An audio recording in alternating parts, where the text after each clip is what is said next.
Agora, convido para dar sua contribuição a Bruna Benevides. 10 minutos. Obrigado. Eu vou avisando aqui que a gente está sem cronômetro, tá? Tá bom, eu também estou olhando aqui. Bom dia a todas as pessoas. A gente inverteu aqui a ordem, mas é um prazer estar nessa mesa tão representativa, tão importante no 20º Congresso.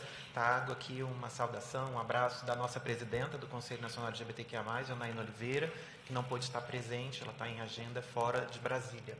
Sou uma travesti negra, de pele clara, tenho cabelos cacheados, até um pouco abaixo do ombro, descoloridos, na cor loira, claro. Estou com uma maquiagem neve, um batom rosé, com uma roupa colorida e um colar bem alongado, com um azul turquesa, que combina com meus brincos também. Bom, a gente, partindo, sobretudo, do lugar do terceiro setor, da sociedade civil organizada, dos movimentos populares, talvez o primeiro ponto para a gente pensar a construção, a formulação e resgate das políticas públicas que foram desmontadas 100% no último período, quando a gente fala da população LGBTQIA+, talvez o único grupo que teve 100% das suas políticas desmanteladas, desmontadas, a gente precisa pensar em formas de construir planos de fortalecimento das instituições do terceiro setor, compreendendo o papel que essas instituições têm para a democracia e para o Estado brasileiro. Sabemos que o terceiro setor é uma parte importante, é a espinha dorsal que movimenta e faz, sobretudo, chegar à política onde o Estado não consegue. Portanto, esse resgate e, principalmente, descriminalizar o fazer político das instituições da sociedade civil que sofreram processos de perseguição e, obviamente, essa tentativa de criminalização da nossa atuação precisa também estar na ordem do dia. A gente está falando de um espaço muito específico, Conselho Nacional LGBTQIA+, tem participação de representações do Estado, mas também da sociedade civil, e é importante compreendermos qual é o papel e quais são as limitações do Conselho, para que também não fique parecendo que o Conselho vai resolver todos os problemas da população LGBTQIA+, até porque nós temos limitações na própria forma de atuação. É um Conselho deliberativo, portanto, pode produzir normativas como resoluções, mas a implementação daquilo vai depender de articulação com outros setores, né? Setor legislativo, executivo, enfim, vários outros setores, compreendendo o legislativo como talvez o que nesse momento seja o que nós temos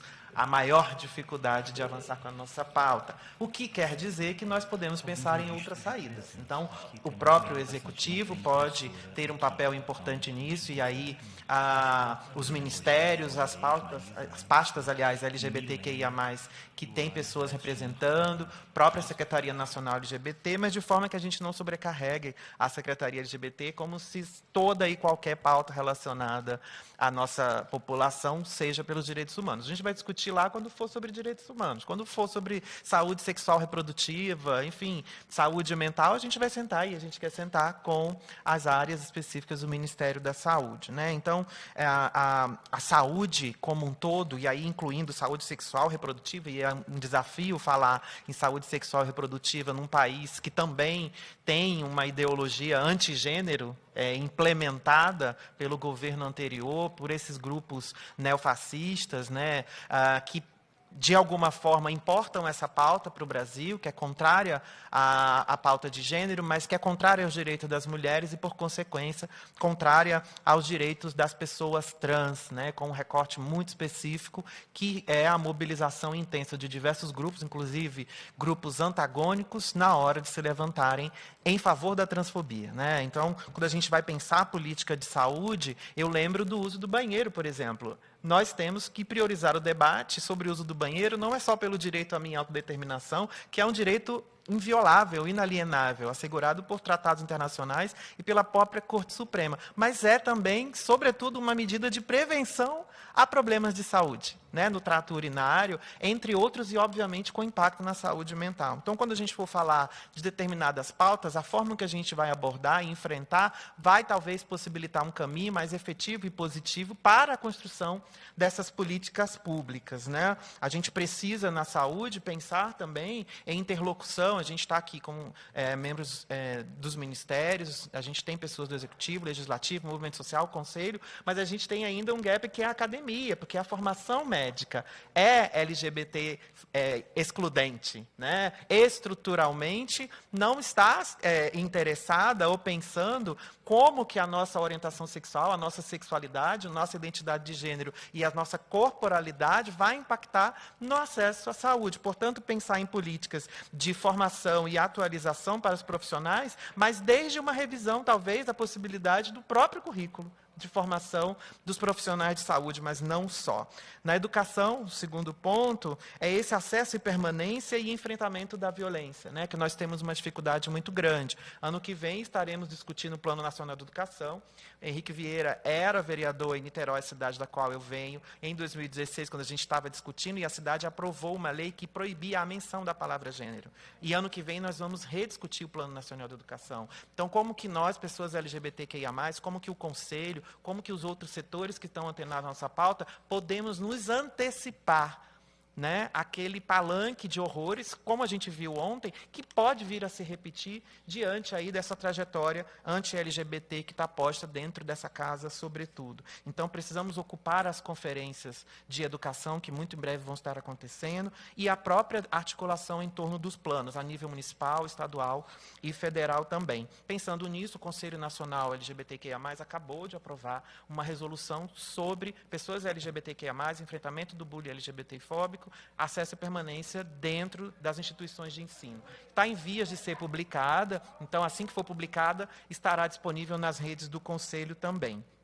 A gente tem um outro ponto que a Amanda provavelmente vai aprofundar, que é essa questão de emprego e renda, previdência, geração de emprego e renda. É importante dizer, não vou conseguir aprofundar, mas que empreendedorismo não é emprego. Né? É importante dizer isso, porque, caso contrário, se a gente investir no empreendedorismo, incentivá-lo, a gente vai abrir mão de uma política que é responsabilidade do Estado assegurar emprego para a população? É disso que a gente está falando? Então, vamos repensar qual tipo de política pública para a geração de emprego e renda, mas também para trazer dignidade à nossa comunidade, porque sabemos que a empregabilidade é um dos principais gargalos onde a população LGBTQIA+, pobre, periférica, favelada, mas especialmente travestis, transexuais, pessoas não binárias e homens trans, tem tido uma dificuldade de acesso, permanência, sobretudo, a possibilidade de sucesso dentro daquele ambiente, porque é disso que a gente está falando, né? Muitas das vezes é feito aí uma política muito bonita, uma campanha, vamos contratar pessoas trans, contrata, e aí? 3 meses depois, a gente já começou a identificar que nos primeiros 6 meses, aliás, tem em torno de 60% de evasão pós-contratação. E a gente não consegue ver esses dados sendo posicionados, exatamente porque a empresa não se estruturou, não se organizou para receber esse corpo que traz uma carga de violência institucional, estrutural, de transfobia no transcurso do dia a dia, que vai impactar o seu desempenho. Às vezes, a própria empresa precisa fazer algum tipo de ajuste nesse sentido. E aí, os 2 pontos finais, faltam 3 minutos, enfrentamento da LGBTfobia como pauta central. Não vejo a menor possibilidade de termos a melhor política pública educacional para a comunidade LGBTQIA+, se não tiver transversalizado o enfrentamento da LGBTfobia dentro do ambiente educacional. Idem para a saúde, idem para qualquer outro setor. Portanto, eu acredito que a pauta do enfrentamento da violência, em todas as suas formas, ela é central para qualquer pensar sobre políticas públicas.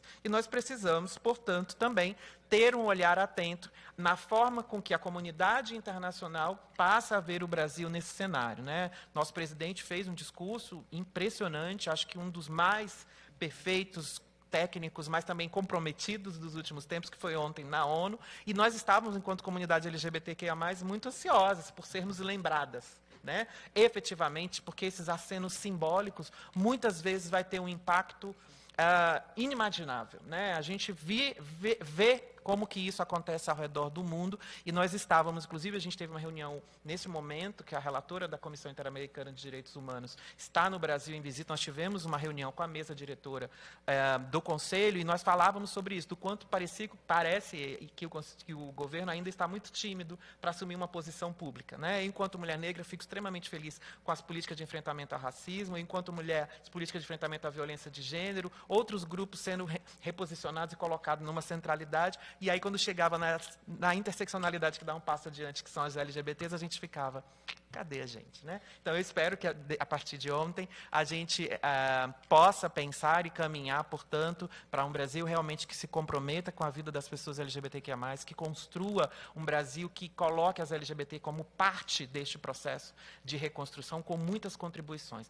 A principal resposta que nós temos dado contra a violência, a LGBTfobia, é a organização política de um movimento que tem mudado a história e a estrutura da sociedade brasileira, não só com a eleição das nossas parlamentares, isso é motivo de muito orgulho, mas com as próprias contribuições que nós temos feito. Então, para finalizar, eu queria dizer que nós precisamos estar atentos na forma com que essas forças internacionais estão articuladas. A gente tem hoje, por um lado, uma relatora de mulheres da ONU que assumiu uma postura contrária aos direitos trans, alinhada com a pauta trans-excludente, que tem emitido pareceres que, por exemplo, tenta criminalizar as políticas de autodeterminação de gênero. Então, nós vivemos no Brasil há 5 anos em uma política de autodeterminação de gênero sem grandes problemas para pessoas cisgêneras. Então, acho que isso precisa ficar como reflexão para a gente. Muito obrigado, bom seminário.